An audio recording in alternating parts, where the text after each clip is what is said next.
எல்லோருக்கும் வணக்கம். வடக்கு மாகாண பொது சேவையில் முகாமைத்துவ சேவை உத்தியோகத்தர் தரம் 3க்கு ஆட்சேர்ப்பு செய்வதற்கான போட்டி பயிற்சிக்கான வழிகாட்டல் செயலமர்வுகளில் மீண்டும் சந்திக்கிறோம். இன்றைக்கு முகாமைத்துவ சேவை உத்தியோகத்தர் சேவைக்குரிய திறமை காணுதல் அல்லது தகுதி காணுதல் என்பது தொடர்பாக வினவப்படக்கூடிய, அதாவது முதலாவது வினாத்தாளினுடைய 50 புள்ளிகளுக்கான ஒரு பகுதியாக அது அமைந்திருக்கிறது. அதில் வரக்கூடிய சில பகுதிகளை கொஞ்சம் மேலோட்டமாக நாங்கள் கலைக்க போகிறோம். இந்த 12வது அத்தியாயம் விடுமுறை அல்லது லீவு என்று சொல்லப்படுகிறது. நாங்கள் லீவு என்றே வச்சுக்கொள்வோம். இதுக்குள்ள 38 பிரிவுகள் உண்டு பிள்ளைகள். இதில் 37 காட்டப்பட்டிருக்கு. இதுக்கு பிறகு இன்னும் ஒரு பிரிவு சேர்க்கப்பட்டிருக்குது. 38 பிரிவுகள் இருக்கிறது. அப்போ இந்த 38 பிரிவுகள் தொடர்பாகவும் நீங்கள் படிக்க தேவையில்லை. இது ஒரு பெரிய அத்தியாயம். இன்று வரைக்கும் அரசாங்க சேவையில் முகாமைத்துவ சேவை உத்தியோகத்தர் அதிசிறப்பு தரம் என்று சொல்லப்படுகிற சுப்ரா கிரேட் ஏஓமாருக்கே பிரச்சனைக்குரிய அத்தியாயம் இது. இன்று வரைக்கும் தெளிவில்லாமல் 1000 தடவை படித்தாலும் அதுக்கு தாண்டியும் பிரச்சனை வரக்கூடிய ஒரு அத்தியாயம். அப்போ அவ்வளோ தூரம் ஆழமாக நாங்கள் பார்க்க போகிறது இல்லை. இருந்தாலும் எங்களுடைய பரீட்சைக்கு, முகாமைத்துவ சேவை உத்தியோகத்தை தெரிவு பரீட்சைக்கு எந்த விஷயங்கள் தேவை என்று பார்க்குறோமோ அந்த அளவுக்கு நாங்கள் கதைச்சு கொள்வோம். இது தொடர்பில் நான் இன்னும் ஒரு காணொளி பிள்ளைகளுக்கு பகிர்ந்து விடுவேன்.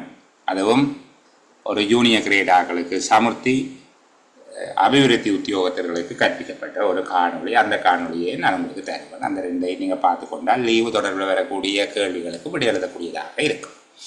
சரி, அப்போ நாங்கள் லீவு என்கிற 12வது அத்தியாயத்தில் முதலாவது விடயம் பாருங்க.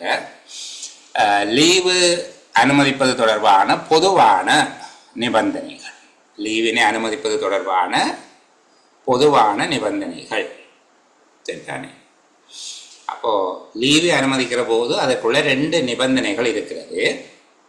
சேவையின் அவசர சந்தர்ப்பங்களில் பணியாற்ற வேண்டும் என்கிற நிபந்தனையின் கீழே தான் அது அனுமதிக்கப்படுகிறது. இப்போ லீவு அனுமதித்தாலும் அவசர தேவையாக இருந்தால் உங்களை வேலைக்கு வர சொல்லி கூப்பிடலாம். அப்போது சேவையின் அவசர சந்தர்ப்பங்களில் பணியாற்ற வேண்டும் என்பது ஒரு நிபந்தனை. சரியா?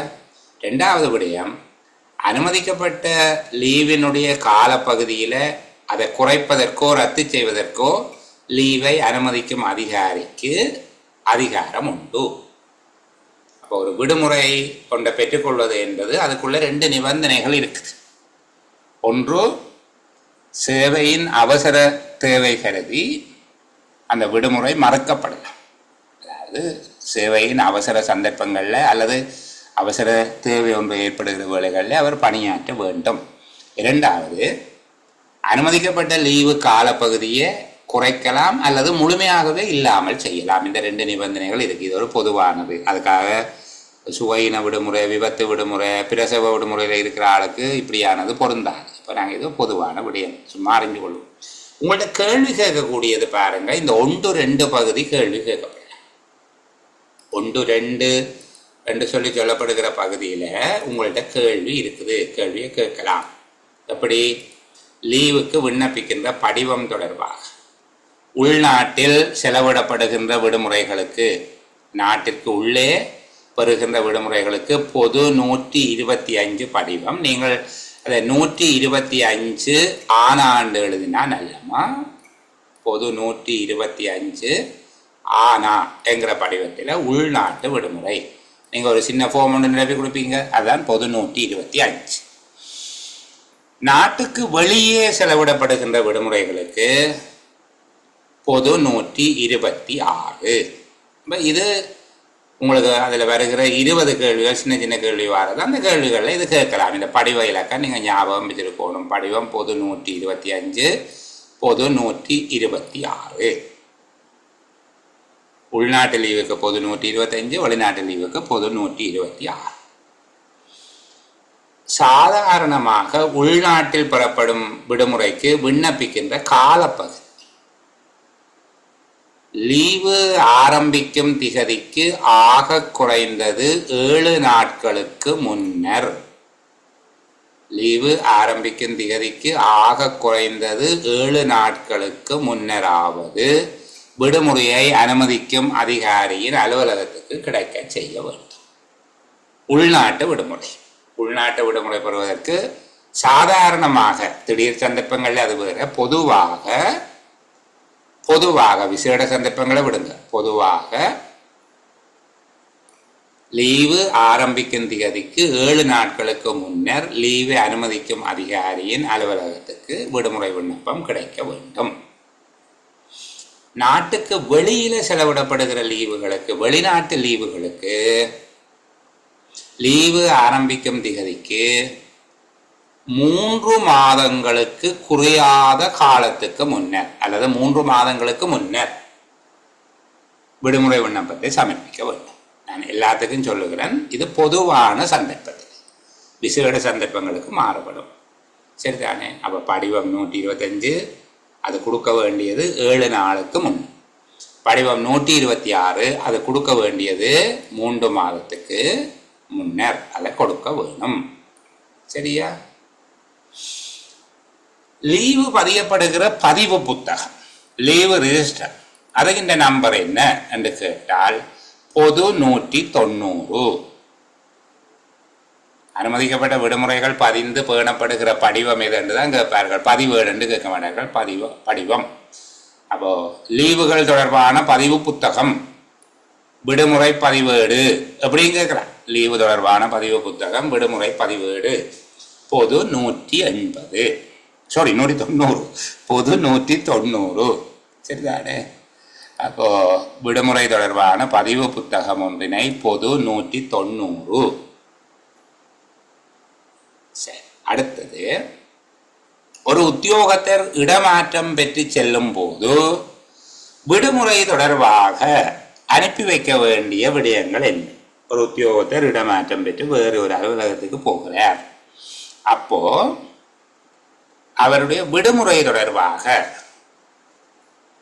என்னென்ன தகவல்கள் அனுப்பி வைக்க வேண்டும்? சரிதானே? இப்போ 2 விடயங்கள் அங்கே அனுப்பி வைக்க வேணும். முதலாவது, உத்தியோகத்தர் அவருடைய முதல் நியமன திகதியிலிருந்து ஒவ்வொரு ஆண்டும் பெற்றுக்கொண்ட ஓய்வு விடுமுறைகள், ஓய்வு விடுமுறை என்றால் கேஷுவல் லீவு. சில பேருக்கு இந்த கேஷுவல் லீவு இல்லை, சில ஆக்களுக்கு இப்போ டீச்சர்ஸுக்குண்டா கேஷுவல் லீவு இல்லை, அவைக்கு சிக் லீவு தான் இருக்குது, சுகையின விடுமுறை, அது பிணி லீவு என்று சொல்லி இங்கே போட்டுக்கிறாங்க. எங்களுக்கு சாதாரண அலுவலர்களுக்கு வெக்கேஷன் இருக்குது, அவைக்கு டீச்சர்ஸுக்கு வெக்கேஷன் இல்லை. இருந்தால் அவைக்கு வருஷத்தில் 3 தடவை வெக்கேஷன் வாரபடியால் அவைக்கு கொடுக்குற லீவை சுகையின விடுமுறை, மெடிக்கல் லீவுன்னு தான் சொல்கிறது. அப்போது அவர் ஒரு உத்தியோகத்தர் ஒவ்வொரு ஆண்டிலும் அவர்கிட்ட ஃபர்ஸ்ட் அப்பாயின்மெண்ட்லேருந்து ஒவ்வொரு வருஷமும் எத்தனை வெக்கேஷனோ மெடிக்கல் லீவு எடுத்தவர். ஹாஃப் பே லீவு எவ்வளவு, நோ பே லீவு எவ்வளவு, அரைச்சம்பள லீவுகளின் எண்ணிக்கை ஒவ்வொரு ஆண்டிலையும் அவர் பெற்றுக்கொண்ட அரைச்சம்பள லீவு, சம்பளமற்ற லீவு எண்ணிக்கை. அப்போ இது முதலாவது. இது ஒவ்வொரு ஆண்டுக்கும் அனுப்பும். அவர் நியமனம் பெற்ற தேதியிலிருந்து ஒவ்வொரு ஆண்டிலும் அவர் பெற்றுக்கொண்ட ஓய்வு விடுமுறைகள் அல்லது சுகையின விடுமுறைகள், அரைச்சம்பள விடுமுறைகள், சம்பளமற்ற விடுமுறைகள். 2வது, குறித்த வருடத்தில் அவர் பெற்றுக்கொண்ட அமைய விடுமுறைகள். கேஷுவல் லீவு மற்ற வருஷங்களுக்கு அனுப்ப தேவையில்லை, ஏன்னா மற்ற வருஷத்தான பாவிக்கலாம், இந்த வருஷத்தில் மட்டும்தான் அதை பாவிக்கலாம். ஆகவே அது இந்த ஆண்டுக்குரிய கேஷுவல் லீவ் அனுப்பினா சரி. கேஷுவல் லீவ் என்னென்று சொல்கிறது? அமைய விடுமுறை, குறித்த வருடத்தில் அவர் பெற்றுக்கொண்ட அமைய விடுமுறை. அப்போ இவ்வளவையும் உங்களை கேட்குறேன். சரிதானே? உத்தியோகத்தில் ஒருவர் இடமாற்றம் பெற்று செல்லும் போது அவருடைய பழைய திணைக்கள தலைவர் புதிய திணைக்கள தலைவருக்கு விடுமுறை தொடர்பாக அனுப்ப வேண்டிய தகவல்கள் எவை, அல்லது லீவு தொடர்பாக அனுப்ப வேண்டிய தகவல்கள் எவை? 2 தகவல் இருக்கு. ஒன்று, அவருடைய முதல் நியமன தேதியில இருந்து ஒவ்வொரு வருஷமும் அவர் பெற்றுக்கொண்ட ஓய்வு விடுமுறை அல்லது சுகையின விடுமுறைகளின் எண்ணிக்கை, அரைச்சம்பள விடுமுறைகளின் எண்ணிக்கை, சம்பளமற்ற விடுமுறைகளின் எண்ணிக்கை. 2வது, குறித்த வருடத்தில் அவர் பெற்ற அமைய விடுமுறைகளின் எண்ணிக்கை. சரி, அமைய விடுமுறைகளை கணிக்கும் போது உள்ளடக்க கூடாத நாட்கள் அது.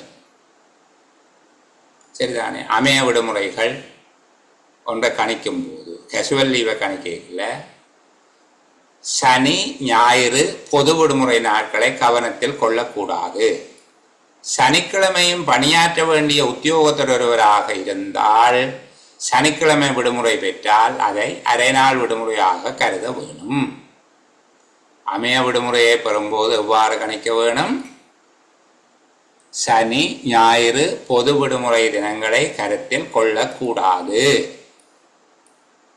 சனிக்கிழமையும் கடமையாற்ற வேண்டிய உத்தியோகத்தர் ஒருவருக்கு அன்றைய தினம் விடுமுறை பெற்றால் அரை நாள் விடுமுறையாக கருதப்படும். ஒரு நாளை கழிக்கக்கூடாது, அரை நாள் விடுமுறையாக கழிக்க வேண்டும். அப்போ பொதுவாக அவர்கள் கேட்டால் இந்த சனிக்கிழமையாக விட்டுட்டு பொதுவாக கேட்டால்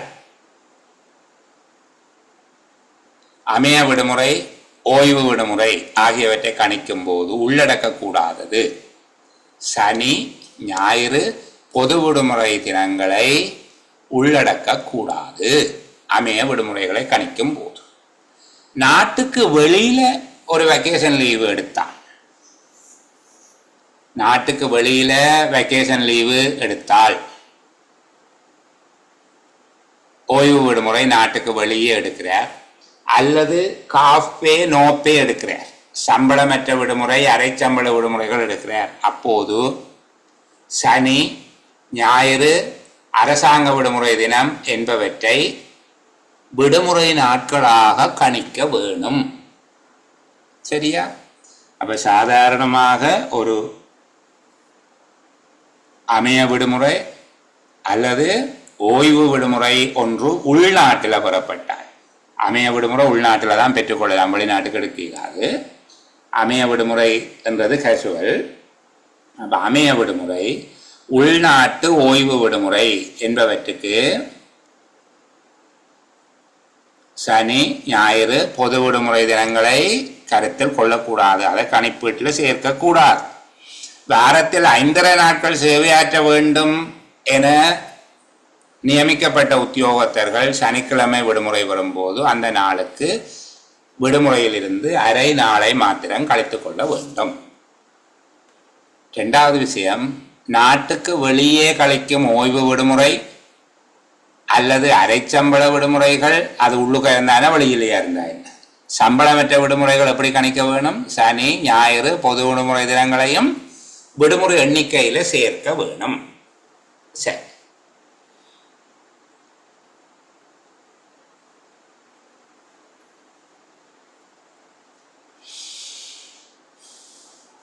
உள்நாட்டில் கழிக்கிற லீவு கொண்ட திணைக்கள தலைவர் அனுமதிக்கலாம். அது தொடர்பாக நாங்கள் அதிகம் பார்க்க தேவையில்லை, அந்த பகுதியை விடுவோம். சரிதானே?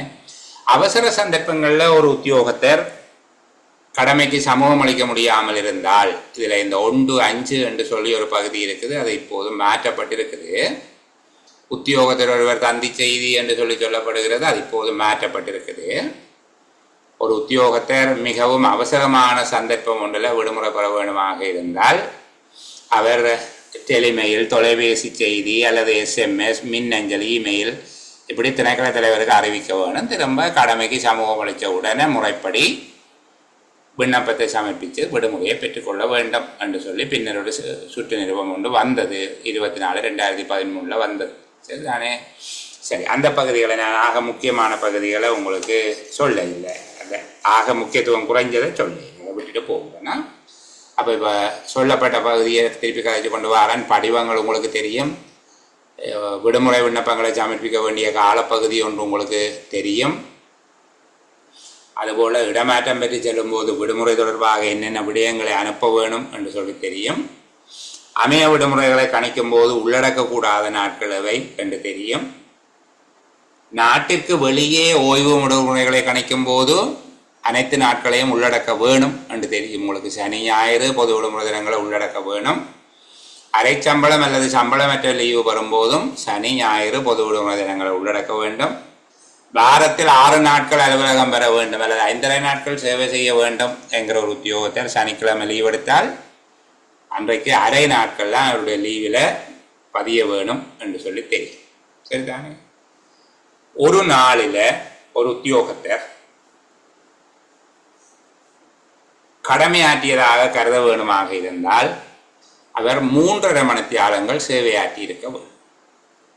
சரிதானே? உணவு நேரம் தவிர்ந்த 3.5 மணித்தியாலம், അതിൻ്റെ കരുത്ത് 8:30 മുന്നുക്ക് പോട്ടാറുണ്ടാ 12 മണിക്ക് മുന്നുக்கு லீவ் எடுக்கிறாருண்டா 12 மணிக்கு முன்னுக்கு 3:30 மணித்தியாலம் வேலை செய்திருந்தால் சரி. நான் 12 மணி கடக்கமாக இருந்தால் 4 மணித்தியாலம் வேலை செய்வோம். மதிய உணவு நேரத்தையும் சேர்த்து அவர் அலுவலகத்தில் இருக்க வேண்டும். பொதுவாக உத்தியோகத்தருடைய அலுவலக நேரம் என்பது 8:30 4:15 வரைக்கும். பொதுவாக நான் திரும்பவும் அந்த வார்த்தையை அழுத்தி சொல்லுவேன். சரிதானே? ஒரு உத்தியோகத்தர் மதிய உணவு நேரம் தவிர 3:30 மணித்தியாலம் வேலை செய்ய வேண்டும். இந்த 12 மணியிலிருந்து 2 மணிக்குள்ளே அவருடைய வேலை நேரம் சிக்குமாக இருந்தால் 4 மணித்தியாலம் வேலை செய்ய வேண்டும். அமைய லீவு, கேஷுவல் லீவு என்ன? அமைய லீவு சம்பந்தமாக இதுக்குள்ள உங்கள்கிட்ட கேட்கக்கூடிய கேள்வி, ஒரே தடவையில் பெற்றுக்கொள்ளக்கூடிய விடுமுறை 6 நாட்கள், அதுக்கு மேலே பெற்றுக்கொள்ளலாம். கேஷுவல் லீவு தொடர்ச்சியாக ஆகக்கூடியது 6 நாட்களுக்கு பெறலாம். சரியா? ஒரு வருஷத்தில் 21 நாட்களுக்கு பெறலாம். அமைய விடுமுறை ஒரு தடவையில் 6 நாட்களுக்கு பெற்றுக்கொள்ளலாம். ஒரு வருஷத்திலே ஆகக்கூடியது 21 நாட்களுக்கு பெற்றுக்கொள்ளக்கூடியதாக இருக்கும். அமைய லீவை பெற்றுக் கொடுப்பதற்கு ஒரு உத்தியோகத்தர் இவ்வளவு காலம் சேவை ஆற்ற வேண்டும் என்கிற நிபந்தனை ஒன்றும் கிடையாது.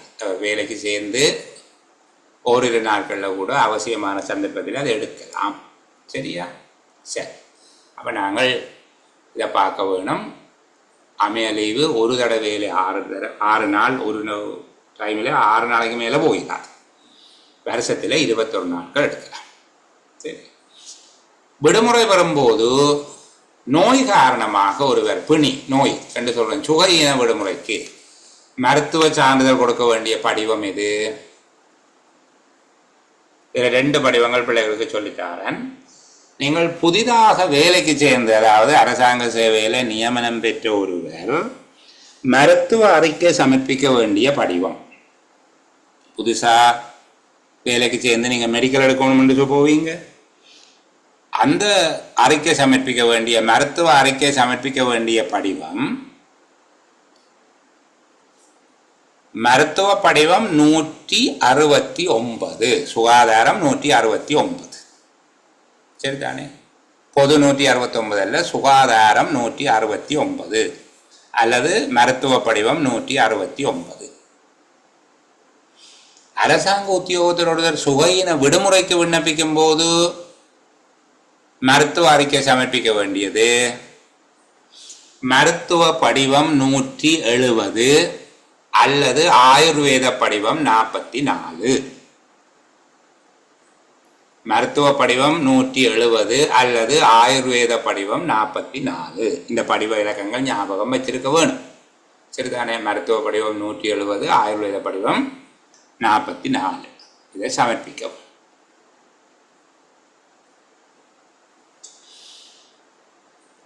பதில் லீவு என்றா என்ன என்று சொல்லி அடுத்த கேட்பாங்க. நான் ஓடி தான் படிப்பிக்கிறேன்னா, பதில் லீவு அரசாங்க விடுமுறை தினம் ஒன்றில் என்ன, அரசாங்க விடுமுறை தினம் ஒன்றில் ஒரு உத்தியோகத்தர் கடமையாற்றினார். அரசாங்க விடுமுறை தினம் ஒன்றில் ஒரு உத்தியோகத்தர் கடமையாற்றினால் அதற்கு பதிலாக அவர் வேறு ஒரு அலுவலக நாளில்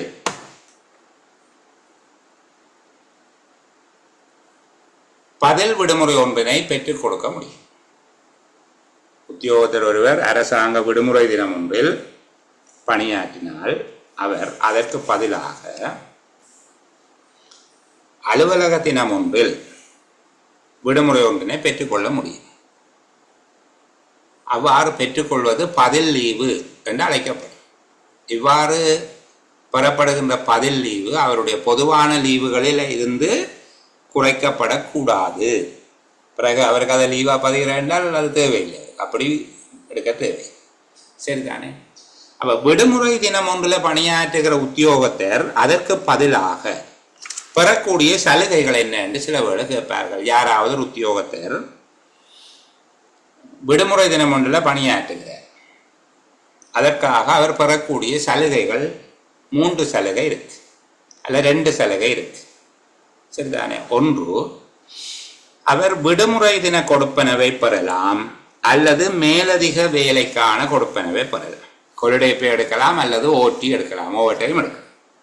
சில பேருக்கு கொள்ளுடைய பே இருக்கு, சில பேருக்கு ஓவர் டைம் இருக்கு. ஸ்டாஃப் ஆஃபீஸர்ஸுக்கு ஓவர் டைம் இல்லை, கொள்ளுடைய பே தான் இருக்கு. ஸ்டாஃப் ஆஃபீஸர்ஸ் அல்லாத ஆட்களுக்கு கொள்ளுடைய பே இல்லை, ஓவர் டைம் இருக்கு. விசேட சந்தர்ப்பங்களில் இப்போ எலெக்ஷனில் ரெண்டும் கொடுப்போம், அது வேறு.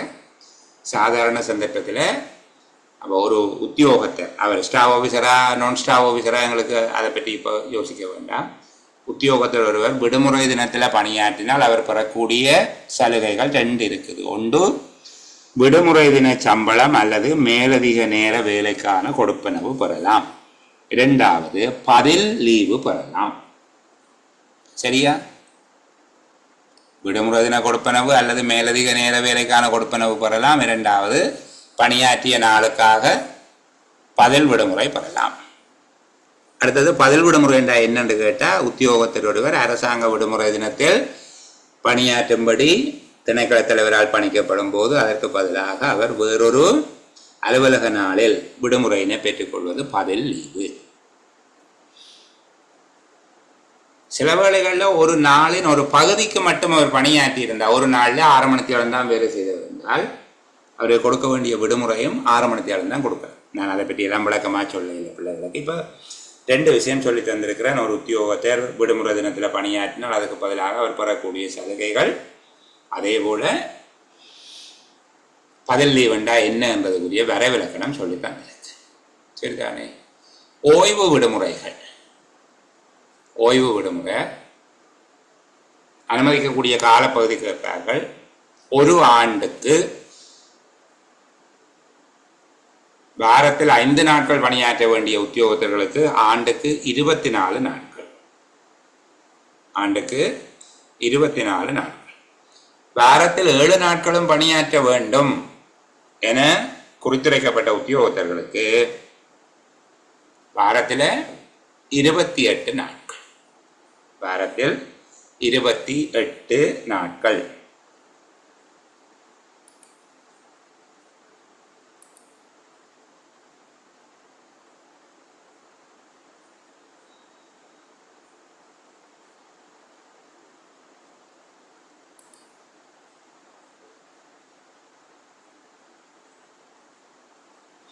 சரி, அந்த பகுதியை நன்ற காட்சிப்படுத்துகிறேன். சாதாரணமாக இவ்வளவு உங்களுக்கு போதும். சரிதானே?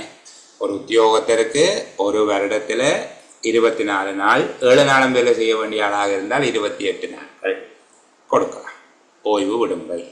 ஒரு தடவையில் இவ்வளவுதான் என்று சொல்லி இல்லை. அவர்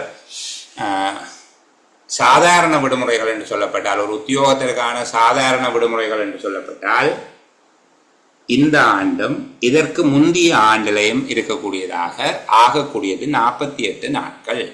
இதில் 24 நாள், போன வருஷத்தான 24 நாள், தொடர்ச்சியாக 48 நாள் சாதாரண விடுமுறை என்று கருதப்படும். சாதாரண விடுமுறை. ஓய்வு விடுமுறை எவ்வாறு கணிக்க வேணும்? உள்நாட்டில் புறப்படுமாக இருந்தால் சனி ஞாயிறு அரசாங்க விடுமுறை நாட்கள் விடுமுறையாக கணிக்கப்படாது. நாட்டுக்கு வெளியே செலவிடப்படுகிற விடுமுறையாக இருந்தால் சனி ஞாயிறு பொது விடுமுறை தினங்கள் விடுமுறை எண்ணிக்கையில கணிக்கப்படும். சரியா? சரி, அடுத்தது விசேட விபத்து லீவ். விசேட விபத்து லீவு, திடீர் விபத்து லீவு என்று சொல்லுகிறது. திடீர் விபத்து லீவு யாருக்கு கொடுக்கலாம்? சாதாரணமாக உங்களுக்கு தெரிஞ்சிருக்கணும். திடீர் விபத்து லீவு ஒரு உத்தியோகத்தர் வேலையை செய்யல, அவர் தன்னுடைய கடமையை ஆற்றும் போது, சரிதானே, வீட்டில் இருந்து வேலை தளத்துக்கு வரும்போது, வேலை தளத்தில் இருந்து கடமை முடிஞ்சு வீட்டுக்கு போகிற போது, வேலை தளத்திலிருந்து கடமை நிமித்தம் பிரயாணம் செய்யும் போது, அல்லது வேலை தளத்துக்கு திரும்பி வரும்போது. இப்போ ஒரு ஆர்டிஓ இருக்கிறார், ஆஃபீஸில் இருந்து ஊருக்குள்ளே ஃபீல்டுக்கு போகிறார், அப்படி போகிற போது, வேலை தளத்தில் இருந்து கடமை நிமித்தம் பிரயாணம் செய்யும் போது, அல்லது வேலை தளத்துக்கு திரும்பி வரும்போது அவருக்கு காயம் ஏதேனும் ஏற்பட்டால் கடமையை ஆற்றுகிற போது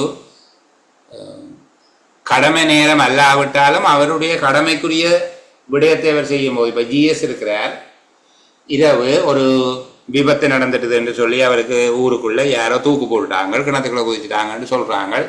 அவர் ஓடி போய் ஆஃபீஸை திறந்து ரெஜிஸ்டரில் சைன் பண்ணி போட்டு போவார். அப்படி போக மாட்டார். அவர் ஃபோன் வந்த உடனே விளக்கிட்டு போவார். அப்போது கடமையை புரியாத நேரம், அவர் கடமை புரியாத நேரத்தில் இருந்தாலும் அவற்றை கடமை பிறப்புக்குள்ளே வருகிற ஒரு கர்மத்தை செய்யும் போது அவருக்கு காயம் ஏற்பட்டால், விபத்து ஏற்பட்டால் இந்த விடுமுறையை கொடுக்கலாம். அப்போ பாருங்க, திடீர் விபத்து லீவு எப்போ கொடுக்கறது? மேலோட்டமாக சொல்லித்தரும் பிள்ளைகளுக்கு கடமையை ஆற்றும் போது, அதாவது கடமை நேரத்தில், ஓன் டியூட்டி, கடமை நேரத்தில்.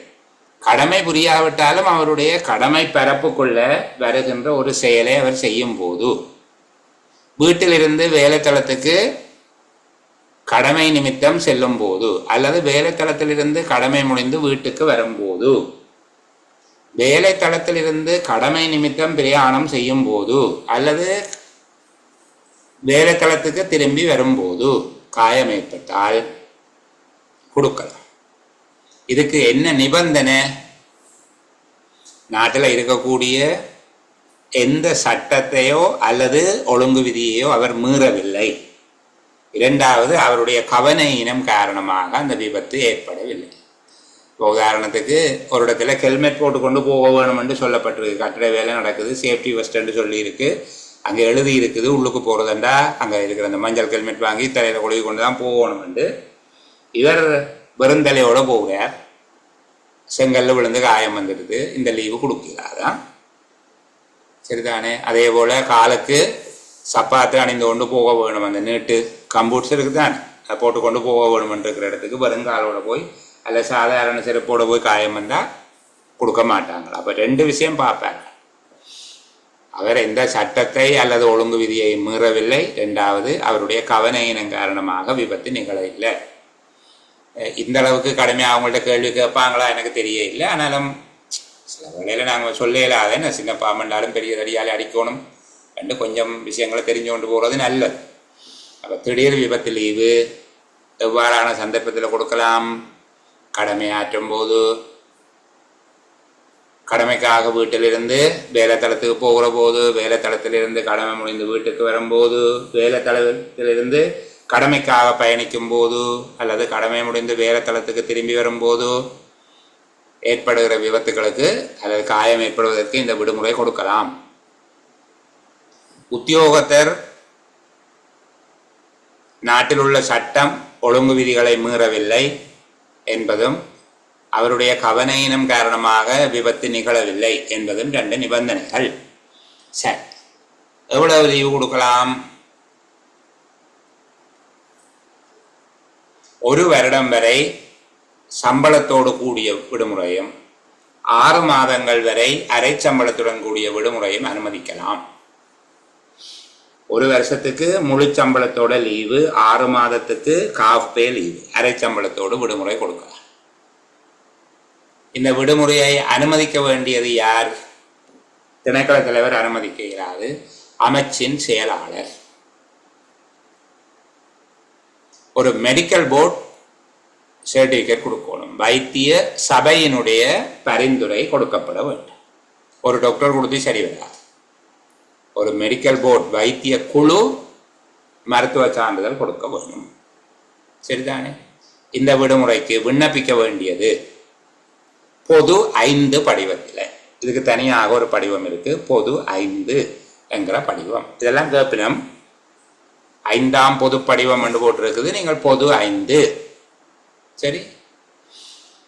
ஆகக்கூடிய காலம் சம்பளத்தோடு 1 வருஷம், அதுக்காக கொடுத்த 1 வருஷம் தான் கொடுக்கணும் இல்லை, ஆகக்கூடிய 1 வருஷம் சம்பளத்தோடு, முழு சம்பளத்தோடு 1 வருஷம், அரை சம்பளத்தோடு 6 மாதங்கள், சரியா? இது விசேட விபத்து லீவு. விசேட சுகையின லீவுன்னு ஒன்று இருக்கு. அதாவது அவர் தன்னுடைய கடமைகளை ஆற்றியதன் காரணமாக நோய்வாய்ப்பட்டார். ஒரு உத்தியோகத்தர் உண்மையாகவே தன்னுடைய கடமையை ஆற்றி கொண்டிருக்கும் போது அந்த கடமையை ஆற்றியதன் காரணமாக அவருக்கு நோய் ஏற்பட்டிருந்தால், உண்மையாக அவர் தன்னுடைய கடமையை ஆற்றி கொண்டிருக்கும் போது அவருக்கு நோய் ஏற்படுது, அதில் அவருடைய சொந்த தவறு எதுவும் இல்லை என்று சொன்னால் அவருக்கு முழு சம்பளத்தோட 6 மாதமும் அரை சம்பளத்தோட 6 மாதமும் லீவு கொடுக்கலாம்.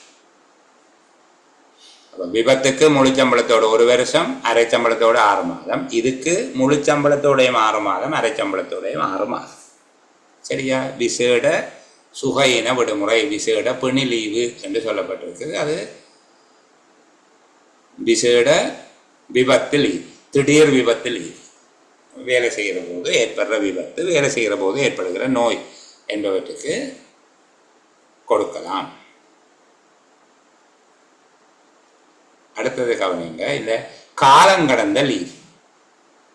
காலங்கடந்த லீவு என்பது பிள்ளைகள்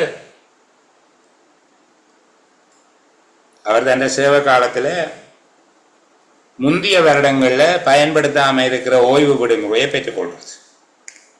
முந்தைய வருஷத்தில் பயன்படுத்தாமல் இருக்கிற ஓய்வு விடுமுறை இந்த வருஷமும் போன வருஷமும் தவிர அதற்கு முதல் வருடங்களில் அவர் எடுக்காமல் லீவு மிச்சமாக இருந்தால் அந்த லீவை பயன்படுத்துறது தான் காலங்கடந்த விடுமுறை என்று சொல்றோம்.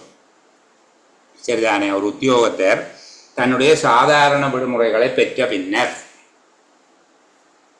தன்னுடைய சாதாரண விடுமுறைகள் என்றால் இந்த ஆண்டுக்கும் போன ஆண்டுக்கும் உடைய லீவு 96 நாள் எடுத்ததுக்கு பிறகு, 48 நாள், இந்த ஆண்டுக்கு 24, போன ஆண்டுக்கு 24, 48 நாள் லீவ் எடுத்ததுக்கு பிறகு மேலும் அவருக்கு லீவு தேவைப்பட்டால் சுகையின நோக்கங்களுக்காக என்றால் ஏதாவது 2 வருஷத்துல மிச்சமாக இருக்கிற லீவு எடுக்கலாம். அடுத்தடுத்து இருக்க வேணும் என்று தேவையில்லை. சுகையின நோக்கங்களுக்காக அவர் பெற்றுக்கொள்வதாக இருந்தால் தூரமாக இருக்கிற 2 வருஷத்துல எடுக்கலாம். ஆக கூடுனது 48 நாள். வேறு காரணங்களுக்காக இருந்தால் அடுத்தடுத்த 2 வருஷங்கள்ல இருக்கிறத தான் எடுக்கணும். இப்போ 2000 ஆண்டா இருந்தால் 2000, 2001, 2010 ஆண்டுக்குரியதை எடுக்க போறாருன்னா 2009, 2010 எடுக்கலாம், இல்லை 2010, 2011 எடுக்கலாம். ஆனால் சுவையின நோக்கங்களுக்காக இருந்தால் 2010 மிச்சமாக இருக்கிறதையும் 2016 மிச்சமாக இருக்கிறதையும் எடுக்கலாம். காலங்கடந்த லீவும் இப்படி ஆக கூடுனது 24, 24, 48. அப்போ ஒரு உத்தியோகத்தை தொடர்ச்சியாக 96 நாள் லீவ் எடுக்கலாம், ஏதாவது சுகையினம் போன்ற காரணங்களுக்காக. இப்போ காலங்கடந்த லீவ் வேண்டாம் என்னென்று விளங்குது தானே? அவருடைய சாதாரண விடுமுறை முடிஞ்சதுக்கு பிறகு, சாதாரண விடுமுறை ஓய்வு விடுமுறை முடிஞ்சதுக்கு பிறகு, இந்த ஆண்டு போன ஆண்டு முடிஞ்சதுக்கு பிறகு கடந்த ஆண்டுகள், அதற்கு முந்தைய ஆண்டுகளில் அவருடைய பயன்படுத்தப்படாத விடுமுறைகளில் இருந்து பெற்றுக்கொள்வது. சுகையின நோக்கங்களுக்காக என்றால் ஏதேனும் 2 வருடங்கள் மீதியே பெறலாம். வேறு நோக்கங்களுக்காக இருந்தால் அடுத்துறும் 2 ஆண்டுகள், அடுத்தடுத்து வருகிற 2 ஆண்டுகளுடைய விடுமுறையைத்தான் அவர் பெற வேண்டும். இவ்வாறு பெறக்கூடிய மொத்த விடுமுறை 48, முதல் 48, 96. சரி, இந்த இதுக்குள்ள உங்கள்ட்ட கேட்கக்கூடிய ஒரு முக்கியமான கேள்வியை நான் அடையாளப்படுத்துகிறேன் பிள்ளைகள். காலங்கடந்த விடுமுறைகள் பெறக்கூடிய சந்தர்ப்பங்கள், இன்னத்துக்கெல்லாம் காலங்கடந்த விடுமுறை பெறலாம். சரியா? இதை கொஞ்சம் படிக்க வச்சு. காலங்கடந்த விடுமுறை பெறக்கூடிய சந்தர்ப்பங்கள்: உத்தியோகத்தர் சுகவீனம் அடையும் போது, குடும்ப உறுப்பினர் ஒருவர் சுகவீனம் அடையும் போது, குடும்ப அங்கத்தவர்களுடைய இறப்புக்காக, குடும்பத்தில் நடைபெறுகிற ஒரு சமய வழிபாட்டுக்காக, அதாவது உத்தியோகத்தருடைய சுகவீனம் காரணமாக, குடும்ப அங்கத்தவருடைய சுகவீனம் காரணமாக, அல்லது அங்கத்தவர் குடும்பத்தில் யாராவது இறந்தால் அதுகளுக்காக நடக்கிற சமய சடங்குகளுக்கு, சரிதானே, அவர் காலங்கடந்த லீவு எடுக்கலாம். கல்யாணத்துக்கும் எடுக்கலாம். உத்தியோகத்தருடைய விவாகம், சரிதானே. வீட்டில் இருக்கிற ஒருவருக்கு தொற்று நோய் வந்துட்டுது, இவர் போயிடலாம். வீட்டில் இருக்கிறவர்களுக்கு கொரோனா ஆண்டு வைப்போமே, சரியா? தொற்று நோயால் பீடிக்கப்பட்டார். கொரோனாவுக்கு விசேட லீவு கொடுத்தவங்க, அது தவிர வேறு சில நோய்களுக்கு இவர் தன்னை சொந்த லீவில் எடுத்துக்கொண்டு, வீட்டில் ஒரு ஆளுக்கு தொற்று நோய் என்றால் அம்மை நோய் போட்டிருக்கு, வீட்டில் இருக்கிறார்களுக்கு கொப்பளிப்பார். இவருக்கு லீவெல்லாம் முடிஞ்சது, இந்த வருஷத்து லீவு முடிஞ்சது, போன வருஷத்து லீவு முடிஞ்சது, அவரே காலங்கடந்த லீவில் கொடுக்கலாம். சரியா? அப்போது காலங்கடந்த லீவு பெற்றுக்கொள்ளக்கூடிய சந்தர்ப்பங்கள் உங்களுடைய 2, 3 தான் கேட்பாங்க. உத்தியோகத்தர் சுகவீனம் அடைகிறது, குடும்ப அங்கத்தவர் ஒருவர் சுகவீனம் அடைகிறது, குடும்ப உறுப்பினர் ஒருவர் இறந்தால், இந்த விடயங்களுக்காக நடைபெறுகிற சமய சடங்குகளுக்காக உத்தியோகத்தருடைய திருமணத்துக்காக அலுவலருடைய வீட்டில் உள்ள ஒருவர் தொற்று நோயால் பாதிக்கப்பட்டிருக்கும் போது இப்போ காலங்கடந்த விடுமுறை பெறக்கூடிய சந்தர்ப்பங்கள் என்ன என்று சொல்லி பார்த்தால் உங்களுக்கு திருப்பி சொல்றதுக்கு வசதியாக இருக்கும். இளைப்பாறுகைக்கு முந்தைய லீவு, சரிதானே? இளைப்பாறுகைக்கு முந்தைய லீவு அவருக்கு ஆகக்கூடியது 3 மாத காலப்பகுதிக்கு கொடுக்கலாம். அந்த அளவுக்கு அவரிடம் சேமித்த விடுமுறை இருக்க வேண்டும். சேமித்த விடுமுறை என்றால்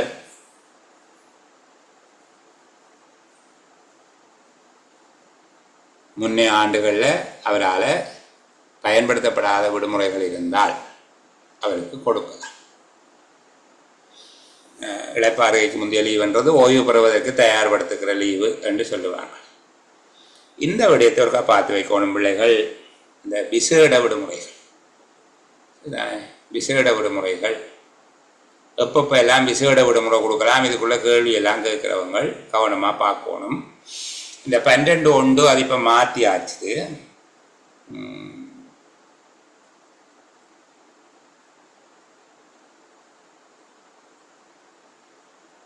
இஸ்லாமிய சமயத்தை பின்பற்றுகிற அரசாங்க உத்தியோகத்தர் ஒருவருக்கு வெள்ளிக்கிழமைகளில் 1 மணியில இருந்து 2 மணி தியாலங்களுக்கு கொடுக்கலாம்னு இருக்குது. அது அப்போது இல்லை. இப்போ அது 12 மணியில இருந்து 2 மணி தியாலத்துக்குன்றது தான் சரியானது. புத்தகத்தில் 1 மணியில இருந்துன்னு இருக்கு, சரிதானே? இஸ்லாமிய அலுவலர் ஒருவருக்கு 12 மணியில இருந்து 2 மணி தியாலங்களுக்கு விசேட விடுமுறை வழங்கலாம். முதலாவது விடு சமய அனுஷ்டானத்தில் ஈடுபடுவதற்காக இஸ்லாமிய அலுவலர் ஒருவருக்கு வெள்ளிக்கிழமைகளில் மட்டும் 12 மணியில இருந்து 2 மணி தியாலங்களுக்கு மேற்படாத விசேட லீவ் ஒன்றை கொடுக்கலாம். அதுக்கு பிறகு அவர் பின்னுக்கு 2 வேலை செய்ய வேண்டி கட்டாயம் இருந்தால் 2 செய்யலாம் என்று கதை விடுவேன் நான், சரிதானே? அதே போல் 2வது, முதலாவது விஷயம் விசேட லீவு கொடுக்கக்கூடிய சந்தர்ப்பங்கள் ஒரு 4-5 எழுதக்கூடிய மாதிரி இருக்க வேணும், சரி? டியூட்டி லீவு வேற, நான் சொல்றது விசேட லீவு. விசேட லீவு 1, இஸ்லாம் சமயத்தை பின்பற்றும் அரசாங்க உத்தியோகத்தர் ஒருவருக்கு சமய வழிபாடுகளில் ஈடுபடுவதற்காக வெள்ளிக்கிழமைகளில் 12 மணியிலிருந்து ஆகக்கூடியது 2 மணி தியாலம் விசேட லீவு கொடுக்கலாம். 2வது, அங்கீகரிக்கப்பட்ட நிறுவனம் ஒன்றில் நடைபெறுகின்ற பயிற்சி அல்லது கற்கை நெறிகளுக்கு உத்தியோகத்தர் செல்வதற்காக விசேட விடுமுறையை அனுமதிக்கலாம். திணைக்கள தலைவருடைய தற்துணிவின் பேரில் அலுவலக நேரத்தில் அங்கீகரிக்கப்பட்ட நிறுவனம் ஒன்றில் நடைபெறுகிற கற்கை நெறிகளுக்கு செல்வதற்காக விசேட விடுமுறை ஒன்றை கொடுக்கலாம். அப்படி கொடுக்கறது, அவர் படிக்கிறதுக்கு போகிறதுக்கு ஒரு நாளைக்கு ஆகக்கூடியது 1 மணி தியாலம் தான் கொடுக்கலாம் என்று சொல்லியிருக்கு. காலையில் 9:30 முன்னுக்கு, அதே போல் பின்னேரத்தில் 3:15 பிறகு.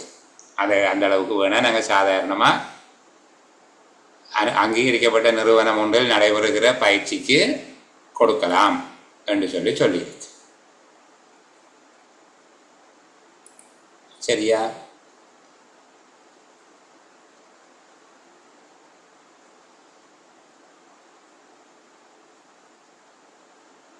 மூன்றாவது, இந்த தொழிற்சங்கத்தினால நடத்தப்படுகிறது.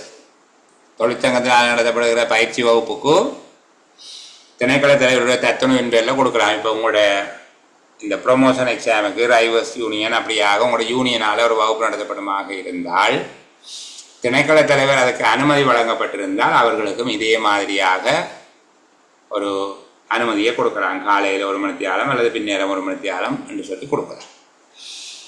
மிக முக்கியமான விடயம், தேர்தலில் வாக்களிக்க செல்வதற்கு, இது அடிக்கடி கேட்கிறவங்க நீங்கள் ஞாபகம் வச்சுக் கொள்ளுங்கோ. உள்ளூர் தேர்தலாக இருந்தால் 2 மணி தியாலம், நாடு முழுவதும் நடைபெறுகிற தேர்தலாக இருந்தால் 4 மணி தியாலம். அது ஞாபகம் வச்சிருந்தா சரி. உள்ளூரில் நடைபெறுகிற தேர்தலாக இருந்தால், அதாவது மாகாண சபை தேர்தல் அல்லது உள்ளூர் அதிகார சபைகள் தேர்தலாக இருந்தால் அவருக்கு விசேட விடுமுறை 2 மணி தியாலம் கொடுக்கலாம். நாடு முழுக்க நடக்கிற தேர்தலாக இருந்தால் பாராளுமன்ற தேர்தல், ஜனாதிபதி தேர்தல், கருத்து கணிப்பு, அதாவது மக்கள் கருத்து கணிப்பு, அதுக்கு ஒப்பங்கோடல், மக்கள் தீர்ப்பு எல்லாம் பேர் இருக்குது. இப்போ கருத்து கணிப்பு, ஜனாதிபதி தேர்தல், பாராளுமன்ற தேர்தலாக இருந்தால் 4 மணித்தியாலம். ஆனால் நாங்கள் தேர்தல் ஆணைக்குழுவால் வேறு விசேட சுற்றறிக்கைகள் கொடுக்கறது, தாபன விதிக்கோவையில் இருக்கிறது இதுதான். வாக்களிப்பதற்காக கொடுக்கக்கூடியது உள்ளூர் அதிகார சபை தேர்தலுக்கும் மாகாண சபை தேர்தலுக்கும் 2 மணித்தியாலம். நேஷனல் லெவல் எலெக்ஷன் எல்லாத்துக்கும் பாராளுமன்ற தேர்தல், ஜனாதிபதி தேர்தல், கருத்து கணிப்புக்கு 4 மணித்தியாலம் கொடுக்கலாம். அடுத்தது சர்வதேச ரீதியாக நடைபெறுகிற விளையாட்டில் பங்கு பெற்றுவதற்கு, அது பயிற்சி முகாமாக இருக்கலாம் அல்லது விளையாட்டு நிகழ்வாக இருக்கலாம், அதில் பங்கு பெற்றுவதற்கு கொடுக்கலாம். நாட்டினுடைய விளையாட்டு வீரராக போகிற போது அவருக்கு அனுமதி கொடுக்கலாம். சரி. அதே போல தொழிற்சங்க உறுப்பினர், லேபர் யூனியனில் இருக்கிறவர் ஆண்டு பொதுக்கூட்டத்தில் கலந்து கொள்வதற்காக அவருக்கு விசேட விடுமுறை கொண்டு கொடுக்கிறது. அவருக்கு அது கடமை விடுமுறையாக அனுமதிக்கலாம் என்று சொல்லப்பட்டிருக்கு. அது டியூட்டி லீவ். சரிதானே? அப்போ நாங்கள் அதை டியூட்டி லீவுக்குள்ளே பார்ப்போம். விசேட விடுமுறைகளை சில வகை நோய்களுக்கு விசேட விடுமுறை, இப்போ கொரோனா வந்த நேரங்கள் எல்லாம் விசேட விடுமுறை கொடுக்கிறது. சில வகையான நோய்களுக்கு விசேட விடுமுறை கொடுப்போம்.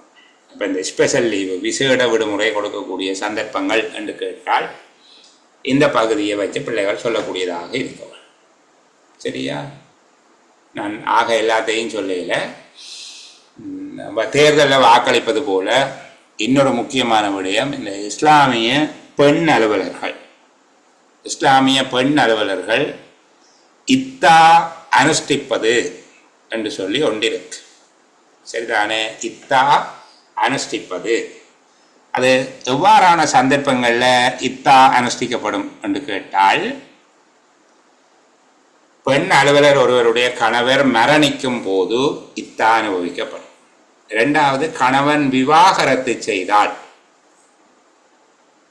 கணவன் அந்த குறித்த பெண்ணை விவாகரத்து செய்தால் அப்போதும், அல்லது அவர் விவாகரத்து பெற்றால், என்னவோ விவாகரத்தின் காரணம், அப்போதும் அவர் இத்தா அனுபவிப்பார். இத்தா அனுபவிக்கிறது என்று சொல்லுகிறது ஆக்களை காணாமல் இருக்கிறது. அதை பற்றி நான் ஆக கூடுதலாக சொல்ல சரிதான், எனக்கு தெரியாது, அவ்வளோதான். சரி, அதுக்கு ஒரு அடிப்படை இருக்குது. என்னென்னால், அந்த இஸ்லாமிய பெண்கள் கணவர் இறந்தால் 4 மாதம் 10 நாட்கள் வெளியாட்களை காணாமல் இருப்பார். ஏன் அப்படி காணாமல் இருக்கிறது என்றால், அவர் அந்த காலப்பகுதியில் கர்ப்பவதியாக இருந்தால், கணவர் இறந்த காலப்பகுதியில் கர்ப்பவதியாக இருந்தால் அவருக்குரிய குழந்தையைத்தான் அவர் பெற்றெடுக்கிறார் என்பது சமூகத்துக்கு தெரிகிறதுக்காக அவர் 4 மாதம் 10 நாட்கள் வேறு யாரையும் காணாமல் இருப்பார்.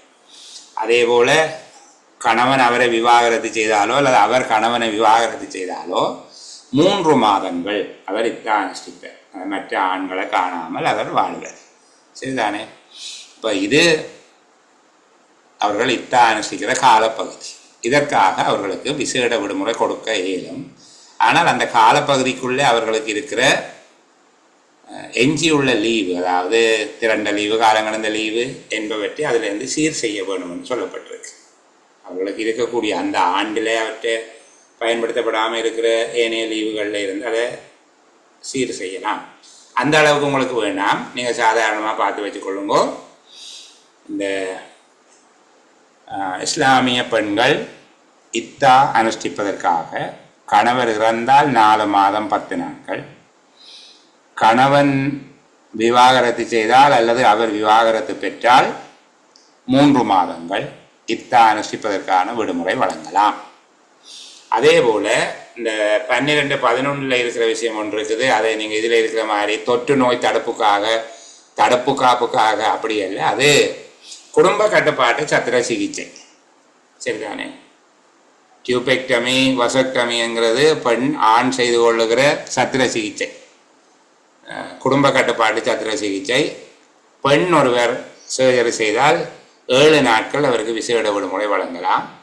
ஆண் ஒருவர் அந்த சத்திர சிகிச்சை செய்து கொள்வார், ஆண்களுக்கும் செய்யலாம். ஆண் ஒருவருக்கு சத்திர சிகிச்சை செய்தால் அவருக்கு 3 நாட்கள் விசேட விடுமுறை வழங்கலாம்.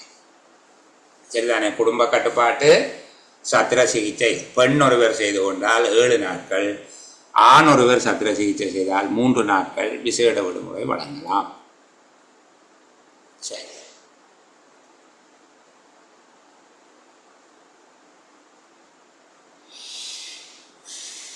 அடுத்தது டியூட்டி லீவு எப்போ எடுக்கலாம்? கடமை விடுமுறை எவ்வாறு பெற்றுக்கொள்ள முடியும்? எவ்வாறான சந்தர்ப்பங்களில் கடமை விடுமுறையை பெறலாம்?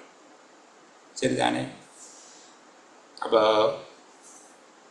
அரசாங்கத்தினுடைய சார்பாக அரசாங்க உத்தியோகத்தர் ஒருவர் வெளிநாட்டுக்கு அனுப்பப்படுவாராக இருந்தால், அவர் பொருட்கள் கொள்வனவு செய்கிறதுக்கு அல்லது உபகரணங்களை பரீட்சித்து பார்க்குறதுக்கு, எதுவும் அக்ரிமெண்ட் சைன் பண்ணுறதுக்கு, இப்படி அரசாங்க நடவடிக்கைகளுக்காக அவர் வெளிநாடு போனால் அவருக்கு கடமை விடுமுறை வழங்கலாம். அந்த பயணத்துக்குரிய காலத்தையும் வேலைக்குரிய காலத்தையும் சேர்த்து கடமை விடுமுறையாக வழங்கலாம். சரிதானே? அதே போல முப்படையினரில் பணியாற்றுகிற, ஏதாவது படைத்துறைகளில் கடமையாற்றுகிற அரசாங்க உத்தியோகத்தில் ஒருவர் அப்படி இருப்பார்கள். இப்போ படைகளில் இருக்கிறார்கள், அரசாங்க உத்தியோகத்தில் இருக்கிறோம். இந்த 1,00,000 வேலை வாய்ப்பு திட்டத்தில் மாவட்டங்களில் பணிப்பாளர்களாக இருந்தவர்கள் படைத்துறையை சார்ந்தவர்கள் தான். அவர்கள் இங்கே இருப்பார்கள். அவர்கள் பயிற்சிக்காக அழைக்கப்படுவார்களாக இருந்தால், பயிற்சி முகாம்களுக்கு அழைக்கப்பட்டால் அப்போது அவர்களுக்கு கடமை விடுமுறை வழங்கலாம்.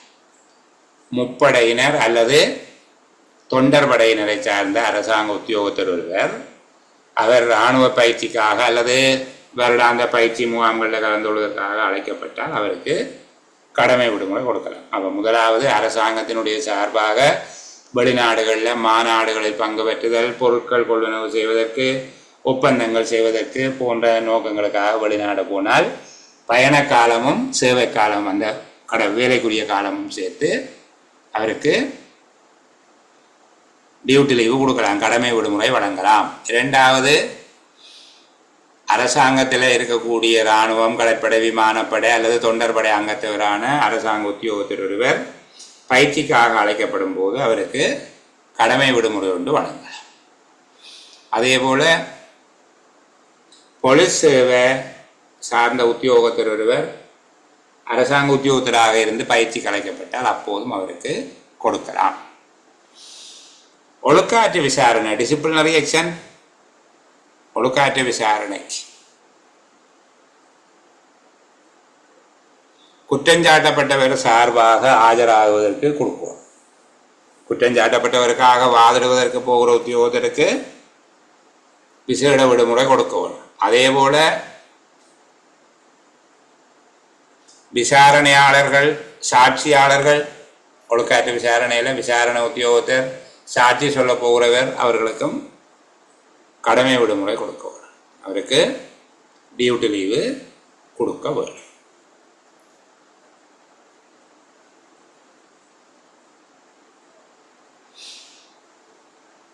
அரசாங்க தொழிற்சங்கம் ஒன்றில் உறுப்பினராக இருக்கிறவர், அரசாங்க தொழிற்சங்கம் ஒன்றில், அரசாங்க உத்தியோகத்தர்களுக்கான தொழிற்சங்கம் ஒன்றில்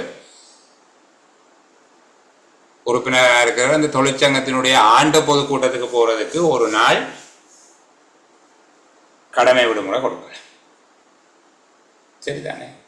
அப்போ கடமை விடுமுறை கொடுக்கக்கூடிய சந்தர்ப்பங்கள் நீங்கள் ஒரு 5, 6 எழுதக்கூடிய மாதிரி அதை திருப்பி குறித்து வச்சுக்கொள்ள வேணும். 14வது பகுதியை நான் விட்டுட்டு போகிறேன் பிள்ளைகளுக்கு, அது வேண்டாம். 14, 15 உங்களுக்கு வேண்டாம், அந்த பகுதியை விடுவோம். சரிதானே? 16 விட்டாச்சு. பிரசவ லீவு யாருக்கு கொடுக்கலாம்? பிரசவ லீவு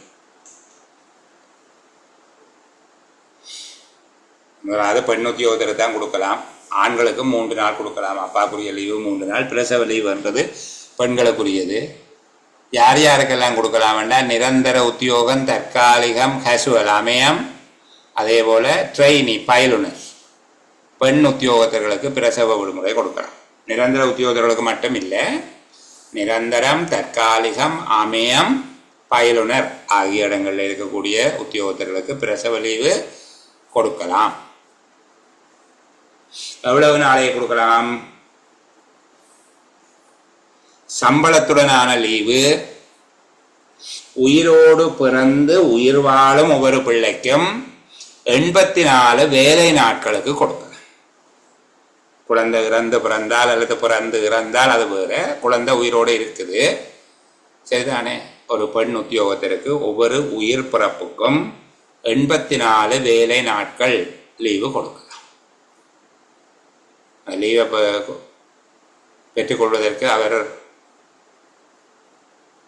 மெடிக்கல் சர்டிஃபிகேட் அல்லது குழந்தையினுடைய பிறப்பு சர்டிஃபிகேட்டை கொடுக்க வேணும். சரிதானே? பிரசவ விடுமுறைக்காக சமர்ப்பிக்க வேண்டிய ஆவணம் என்ன? வைத்திய சான்றிதழ் அல்லது குழந்தையின் பிறப்பு சான்றிதழ். ரெண்டில் ஒன்று கொடுத்தா காணும்.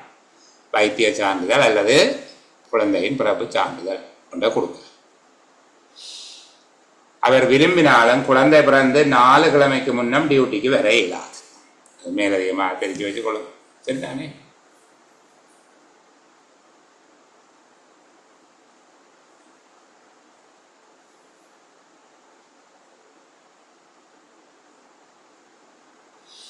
மேலதிகமான விடயங்கள் சொல்லல. சில வேளையில் பிறந்து குழந்தை இறந்தால் அல்லது 6 கிழமைக்கு முன்னம் இறந்து போச்சு என்றால் அல்லது பிறக்கும் போது குழந்தை இறந்து பிறந்தால் இந்த 84 நாள் வராது. 6 கிழமை லீவ் எடுக்கலாம். 6 வாரங்கள் லீவ் எடுக்கலாம். இது ஒரு மேலதிகமான தகவல். நீங்கள் பொதுவாக 84 நாள் என்று வச்சுக்கொள்ளுங்களே. 84 வேலை நாட்கள். அதுக்கு பிறகு அரைச்சம்பள விடுமுறை எத்தனை நாளைக்கு எடுக்கலாம் என்று கேட்பாங்க. அரைச்சம்பள விடுமுறை 84 நாள். ஆனால் அது வேலை நாள் அல்ல, கலண்டர் நாள். சனி ஞாயிறு பொது விடுமுறை தினம் எல்லாம் சேர்த்து 84 நாளைக்கு அரைச்சம்பள லீவ் எடுக்கலாம். அதுக்கு மேலே தேவை என்றால் 84 நாள் சம்பளம் இல்லாத விடுமுறையும் எடுக்கலாம். சரிதானே? அப்போ பிரசவ விடுமுறைக்கு பெற்றுக்கொள்ளக்கூடிய பிரசவ லீவு 3 இருக்கு. சம்பளத்தோடு பிரசவ லீவு, அரைச்சம்பள லீவு, சம்பளமற்ற லீவு. சம்பளத்தோடு கூடியது என்றால் 84 வேலை நாட்களுக்கு பெற்றுக்கொள்ளலாம். அரைச்சம்பள லீவ் என்றால் 84 பஞ்சாங்க நாட்களுக்கு, அதாவது சனி ஞாயிறு பொது விடுமுறை தினம் எல்லாம் சேர்த்து 84 நாள். சம்பளமற்ற விடுமுறை சனி ஞாயிறு பொது விடுமுறை தினங்கள் எல்லாம் சேர்த்து 84 நாள் எடுக்கலாம்.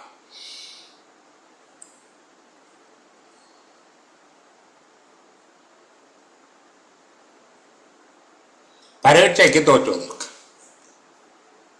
தோற்றுவதற்கு இவி எக்ஸாமை போடுவதற்கு அப்படி லீவ் எடுக்கலாம். ஒரு தடவை மாத்திரம் கடமை விடுமுறை கொடுக்கலாம். அதுக்கு பிரியாண செலவு கொடுக்கக்கூடாது. கடமை விடுமுறையும் இலவச புகையிரத ஆணைச்சீட்டும் கொடுக்கலாம். ஒவ்வொரு பாடமும் ஒவ்வொரு நாள் நடக்கும் என்றால் ஒவ்வொரு பாடத்துக்கும் விடுமுறை கொடுக்கலாம். ஆனால் ஒரு தடவைக்கு மாத்திரம்தான் கொடுக்கலாம். இவி எக்ஸாம் திருப்பி எழுதுகிறார்களுக்கு கொடுக்க இயலாது. ஒரு தடவைக்கு மட்டும், ஃபர்ஸ்ட் டைமுக்கோ என்னமோ ஒரு தடவை மட்டும் எடுக்கலாம். அரசாங்க பரீட்சைக்கு தோற்றுவதற்கு, வினைத்திற மகான் பரீட்சைக்கு தோற்றுவதற்கு விடுமுறை அனுமதிக்கலாம். எப்படி? ஒரு தடவை மட்டும். கட்டாய லீவு என்றா என்ன?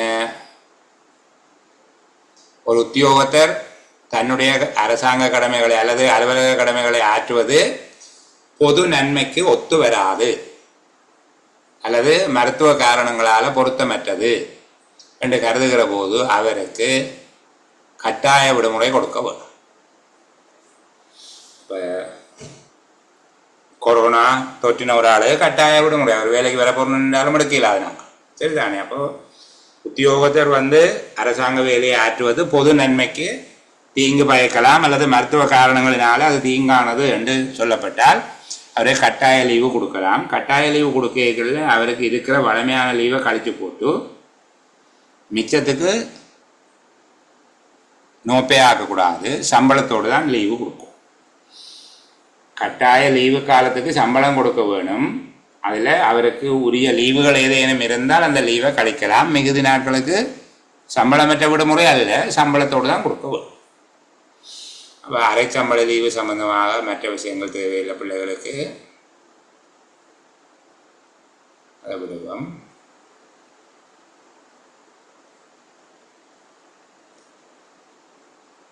உத்தியோகத்தர் ஒருவர் லீவு பெற்று வெளிநாடு போனால் அவருக்கு பதிலாக இன்னொருவருக்கு அந்த சம்பளத்தை கொடுக்கும்போது பெற வேண்டிய சான்றிதழ் உயிர் வாழ்வு சான்றிதழ்.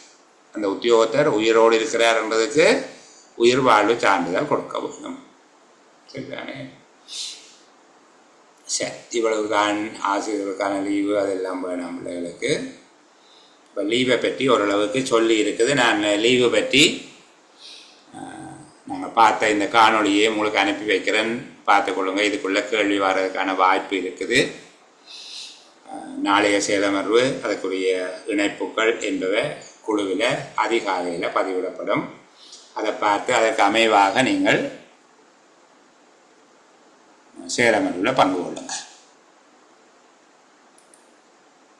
இப்போ நான் ஒளிப்பதிவை நிப்பாட்டுகிறேன். தொடர்ந்து நீங்கள் ஏதாவது கேட்க இருந்தால் கேட்க.